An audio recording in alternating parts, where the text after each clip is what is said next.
Olá, queridos alunos e alunas. Hoje eu vou apresentar para vocês a questão, que diz respeito aí ao recurso de vista. A questão essa adaptada já de uma antiga questão da OAB.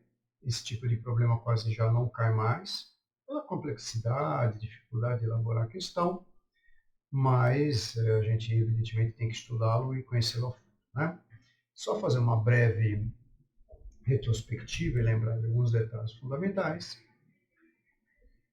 Nós já tivemos a aula, né? Conversamos depois na aula online e agora a gente está preparado para começar a elaborar a peça do recurso revista. Lembrando que o recurso revista, conforme o nosso material aí, né, que vocês estão vendo, ele é utilizado para impugnar acórdão, né, do Tribunal Regional em dissídios individuais, né, em grau de recurso ordinário ou em grau de agravo de petição para matérias exclusivas da violação à Constituição Federal. Temos a necessidade de preparo, dependendo de quem está recorrendo. Encaminhamos a petição ao presidente do Tribunal Regional do Trabalho, que vai fazer um juízo de admissibilidade inicial. As razões do recurso vão ser para uma das turmas do Tribunal Superior do Trabalho, né, conforme aqui, e o fundamento ou vai ser divergência jurisprudencial na interpretação da lei federal, divergência jurisprudencial na interpretação da lei estadual, convenção coletiva, acordo coletivo, sentença normativa, regulamento de empresa que extrapole a competência territorial do Tribunal Regional, ou violação literal do dispositivo de lei federal ou da Constituição da República. Eu estou aqui, evidentemente, fazendo um resumo extremamente corrido, porque nós tivemos uma aula toda para falar disso e mais uma aula só para tirarmos as dúvidas, né? Pois bem,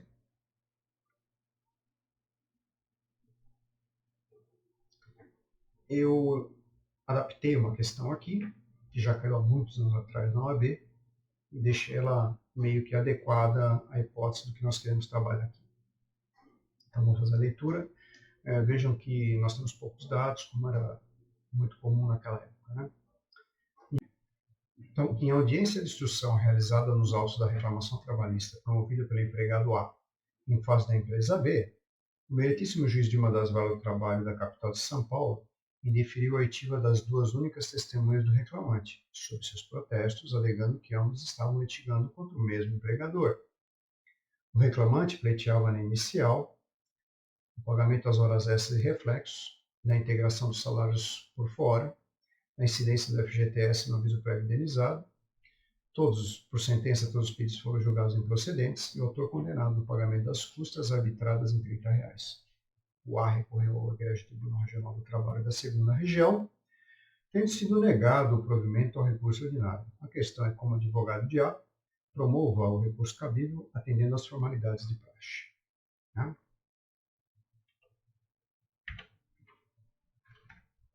Então vamos lá. O gabarito seria um recurso revista, interquanto perante o Egresso Tribunal Regional do Trabalho da Segunda Região, São Paulo, e encaminhamento ao Tribunal Superior do Trabalho. Uma preliminar de dados julgado, cerceamento de defesa, com base no enunciado da súmula 357 do Tribunal Superior do Trabalho. Aqui está a transcrição da súmula, né? Testemunha, ação contra a mesma reclamada, suspeição, não torna suspeita a testemunha o simples fato de estar litigando ou ter litigado contra o mesmo empregador. Ainda tem uma observação, artigo 555 da Constituição, que garante aos litigantes em processo judicial administrativo, os acusados em geral, o contraditório para a defesa, os meios de recurso inerentes, né, para solidificar aí o cerceamento. E no mérito, nós temos um tema de mérito aqui, da incidência do FGTS no aviso prévio indenizado, com base na súmula 305 do TST. Vamos voltar aqui para a questão para analisarmos ela com calma. Então, nós temos uma situação em que o juiz de uma das varas da capital de São Paulo indefere a oitiva das duas únicas testemunhas do reclamante. Tá? O reclamante faz os protestos e o fundamento do juiz é que ambas estavam litigando contra o mesmo empregador. Entendeu que seriam suspeita pelo simples fato de estar litigando. Né? Não foram feitas outras provas. Por exemplo, em que o juiz perguntasse se elas tinham interesse que ele ganhasse ou perdesse o processo, dissesse que tinha interesse, evidentemente que aí há a suspensão, mas não é o caso aqui, né? Então, a fundamentação aqui ela vai estar ligada intimamente a uma nulidade, um cerceamento de defesa, e o fundamento vai estar aqui nessa súmula, né? Na súmula 357 do Tribunal Superior do Trabalho. E a redação dela é autoexplicativa, né? Diz que testemunha ação contra a mesma reclamada, a suspeição não torna suspeita a testemunha o simples fato de estar litigando ou ter litigado contra o mesmo empregador. Então, essa suspeição cairia por terra aí, caso acolhido o nosso recurso. Lembrando também que nós temos o artigo 5º, 55, né, que diz que os litigantes em processo judicial ou administrativo, os acusados em geral, são assegurados o contraditório e ampla defesa. Ok? Então vamos desenvolver o raciocínio aqui com base na nossa peça. O encaminhamento é a um desembargador presidente do Tribunal Regional do Trabalho da Segunda Região. Né? Ele que vai processar esse recurso. Na verdade, aqui na Segunda Região, normalmente essa tarefa fica ao encargo do vice-presidente judicial. Tá? Mas, enfim, nos tribunais, normalmente é o presidente que despacha isso. Então, nós vamos endereçar ao presidente do Tribunal Regional do Trabalho da Segunda Região. Tá? Nós não temos o número do processo, temos o nome das partes também não temos, por isso que nós estamos só colocando aqui A e B, né? O fundamento vai ser no artigo 896, letra A, porque em ambas hipóteses estamos tratando de divergência jurisprudencial, com decisão do regional contrária à súmula do Tribunal Superior do Trabalho, e pedimos a remessa, né, dessas razões ao Tribunal Superior do Trabalho. Então, aqui, as razões do recurso, nós já vamos endereçar ao ministro relator, porque vai ser de uma das turmas, né? Nós estamos aduzindo razões de recurso revista, o recorrente ao A, que é o nosso tweet, o recorrido ao B. A gente sempre faz um introito, mencionando que o acórdão deve ser reformado, que nós vamos fazer uma demonstração. Nessa introdução vocês conhecem bem já. Nós temos que fazer uma preliminar de transcendência. Nós falamos sobre a transcendência na aula de recurso revista. E aqui nós temos que demonstrar, vejam bem, esse texto que eu estou colocando aqui é uma sugestão, evidentemente que vocês devem e podem utilizar a sua própria linguagem para já se acostumando, né, a escrever adequadamente. Aqui serve como uma referência. Né? Bem, vamos então agora falar sobre a preliminar de transcendência. Essa é realmente uma matéria difícil. Até 2017 nós não tínhamos que nos preocupar com isso, e é extremamente técnica, né? A gente tem que indicar aqui que nosso recurso, além de se enquadrar nas previsões do artigo 896, letras A, B e C, toda aquela sequência de exigências que existem dentro do artigo, nós ainda temos que mostrar que há transcendência em relação a essa questão. E aqui no nosso caso, nós temos uma transcendência política, porque as decisões elas violam duas súmulas do Tribunal Superior do Trabalho. Daí por que nós estamos indicando, logo de entrada, né? A gente coloca o tema deve ser que a ser debatido interessa diretamente a competência deste tribunal, pois existe violação à súmula desse sodalício que não foram observadas pelas instâncias inferiores. Então é exatamente isso que eu estou explicando aqui nesse modelo, que existe transcendência política. A transcendência política, exatamente, ela prevê o cabimento da revista por violação à súmula tanto do Tribunal Superior do Trabalho quanto do Supremo, e aqui no caso temos duas súmulas do Tribunal Superior do Trabalho violadas, e aí a gente fundamenta, estrutura toda a nossa preliminar de transcendência em torno disso. Né? Evidentemente que essa redação aqui ela serve como uma referência para vocês, e futuramente recomendo até que vocês não copiem simplesmente, mas tentem argumentar com suas próprias palavras. Né? A gente só desenvolve um estilo próprio de escrever, treinando e errando. Né? Não existe acertar sempre. Não? A gente vai errando e eliminando os erros e aproveitando o que realmente nos interessa, o que é mais, assim, que vocês fica mais compreensível como linha de argumentação para os magistrados que forem julgar a questão.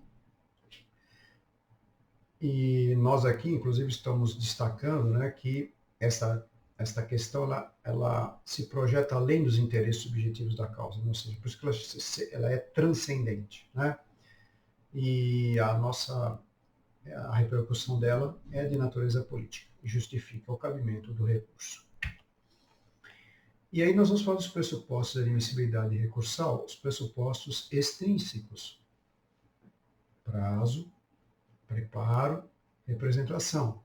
Tudo isso a gente já faz, né, já está acostumado a fazer, nós fizemos mais de um recurso ordinário, né, vocês já estão treinados, né, inclusive até o agravo, em todos nós mencionamos sempre que nós estamos dentro do prazo, que o preparo foi observado, que o nosso recurso é assinado por quem tem poderes para representar a parte, de maneira que, pelo menos sob o aspecto formal, nós sempre procuramos manter, né, o máximo de perfeição possível.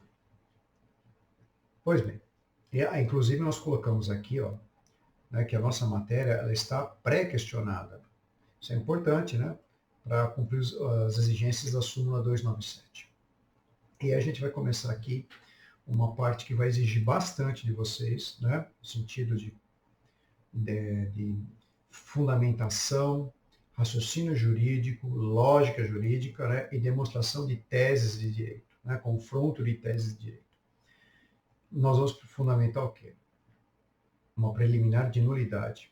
Veja, vamos voltar lá em cima na questão. O juiz, ao indeferir a oitiva das duas únicas testemunhas do reclamante, alegando que ambas estavam litigando contra o mesmo empregador, vejam, isso que é importante a gente ter noção, né? Quando ele faz isso, ele impede que nós façamos uma prova sobre a matéria de fato. Quais seriam a matéria de fato aqui para ser provada? Horas extras e reflexos, salários por fora. Certo? Isto impediu que nós fizéssemos a prova adequadamente e obtivéssemos uma sentença favorável. Porque se nossas testemunhas fossem ouvidas, provavelmente elas fariam prova das horas extras, integração por fora, que são temas que dependem de prova factual, né, acerca dos fatos que estão ali. Pois bem, eu tenho que demonstrar, então, para o ministro que vai julgar o nosso processo, duas coisas. Primeiro, que o entendimento da instância inferior é contrário à súmula e, mais importante, que este entendimento que ele adotou nos prejudicou, nós não, né? Nós estamos falando em nome do nosso cliente, prejudicou diretamente o nosso cliente, que foi impedido de produzir a prova. Lembrando que não há nulidade a ser declarada se não houver prejuízo. E aqui eu tenho que provar o prejuízo. E o prejuízo é evidente. Se a matéria era de fato, eu tenho que fazer prova. E essa prova foi impedida pelo juiz, resta configurado o cerceamento de defesa. Então é isso que a gente tem que ter em mente para poder trabalhar. Ok? Vamos voltar para cá. Então, olha o que a gente está argumentando aqui. Cerceamento de defesa com violação direta ao artigo 5º 55 da Constituição Federal, artigo 818 da CLT, letra C. E divergência à súmula 357 do Tribunal Superior do Trabalho, letra A, artigo 896 da CLT. E aí nós vamos fundamentar conforme a questão proposta. Tá? Qual que é a nossa linha de fundamentação? Veja, o que vocês têm que trabalhar? Vocês têm que dizer que a decisão viola frontalmente ao entendimento consolidado na súmula 357, que o juiz de primeiro grau, tendo validado essa sua decisão pelo Tribunal Regional, né, ao indeferir a oitiva das testemunhas, simplesmente pelo fato de eles estarem litigando contra o mesmo empregador, configurou um cerceamento de defesa evidente. Por quê? Porque a matéria a ser aprovada era a matéria de fato, o ônus da prova era do reclamante, ou seja, provar a existência das horas extras do salário por fora. Se o juiz impediu ele de ouvir as duas únicas testemunhas que ele tinha sobre um argumento falso, ou seja, de que o simples fato deles terem uma ação contra a empresa os torna suspeitos, o cerceamento de defesa está configurado. Compreenderam? Então, o raciocínio é exatamente em cima disso. Você tem que esclarecer de forma clara que a gente aqui não vai ter, evidentemente, o acórdão, senão nós colocaríamos o acórdão, né, que diz que o simples fato das testemunhas litigarem contra o empregador já induz a suspeição, e do outro lado você colocaria a súmula dizendo o oposto. Nós não temos, então não vamos fazer isso. Mas vocês aqui podem construir um raciocínio dizendo que houve um cessamento de defesa, que foi violado o artigo 555 da Constituição, o artigo 808 da CLT, esse que o ônus da prova era do empregado, e houve um prejuízo evidente, na medida que o ônus da prova era do recorrente, do empregado, ele se viu impedido de fazê-lo, porque foi simplesmente indeferido a oitiva das únicas testemunhas que ele possuía. A matéria era de fato, não houve como fazer a prova. Né? Houve os protestos, lembrando que está registrado, o que significa os protestos? Significa que o reclamante se insurgiu contra esse indeferimento. Né? Seria como, a grosso modo, não existe isso no processo de trabalho, mas é um equivalente, né, processual. A grosso modo seria como se nós considerássemos a existência de um agravo retido. Tá? Então, essa é a linha de argumentação. Então, lembre-se, nós estamos falando aqui apenas de fatos jurídicos. O fato jurídico é o indeferimento da prova. Tá? Esse é o fato jurídico relevante, um indeferimento de prova com base na seguinte tese. A tese que o juiz adotou é: o simples fato de ter uma ação contra a empresa torna suspeita a testemunha. A tese, a antítese a essa tese é a súmula 357 do Tribunal Superior do Trabalho, que diz que o simples fato de litigar contra o mesmo empregador não induz a suspeição. Pronto. Tenho duas teses de direito e a antítese é a mais forte, porque é a súmula do Tribunal Superior do Trabalho. Tá? E aí, né, a gente tem um tema que diz respeito ao mérito, que é a questão do aviso prévio, da incidência do FGTS no aviso prévio. Isso é uma matéria de mérito, não é uma matéria que envolva preliminares nem nada. Então nós colocamos, caso não seja acolhida preliminar cessamento, passa o recorrente a tratar no mérito. E aqui nós colocamos, né, a incidência da ocorrência de divergência jurisprudencial também. Aqui vai ser a mesma coisa. A fundamentação é uma decisão do regional que viola a divergência, viola a jurisprudência, do Tribunal Superior do Trabalho, no que diz respeito à incidência do FGTS sobre aviso prévio, seja ele trabalhado ou indenizado. Né? Então a gente diz, o acordo não adotou a melhor interpretação ao negar a incidência dos reflexos do FGTS sobre aviso prévio indenizado, a fundamentação está equivocada, conforme se demonstrará. Aí você vai levar a sua linha de argumentação. Né? A sua linha de argumentação vai estar ligada intimamente aqui. Vamos voltar aqui. Veja, na súmula 305, né, no enunciado 305 do TST, Tribunal Superior do Trabalho. Peguem a súmula, leiam a súmula e coloquem aqui na fundamentação, né, articulando um raciocínio lógico, no seguinte sentido, né, que a decisão está equivocada, o próprio entendimento simulado do Tribunal Superior do Trabalho prevê o oposto, tal, né, façam essa construção. Dá mais trabalho, é um recurso que dá trabalho porque a gente só trata de direito em tese, ou seja, é um recurso mais chato, mais difícil, exige mais de vocês, né? E é natural, né? Vocês estão caminhando já para o término da sua jornada dentro do direito em termos enquanto acadêmicos. Então, as questões vão se tornando mais complexas, é natural isso, né? Pois bem, e aqui depois nós fazemos aquele encerramento tradicional, né? Tem um pedaço a mais aqui, desculpa, deixa eu tirar aqui o que tem acesso. Aquele encerramento tradicional, a gente pedindo para ser dado provimento ao recurso, para decretar a nulidade, né, por cessamento de defesa. O nosso objetivo é que o processo volte à primeira instância para a produção da prova testemunhal, né? Tudo que nós comentamos aqui, da violação da súmula 357, a ideia é que se anule tudo e se ouçam as testemunhas. E aí se profira uma decisão com base nelas. É muito provável que essas testemunhas comprovem as horas dessas, comprovem o salário por fora. Né?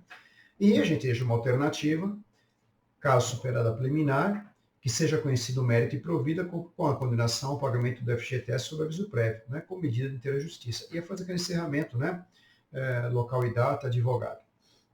Aqui, o encerramento é local e data, advogado, advogado.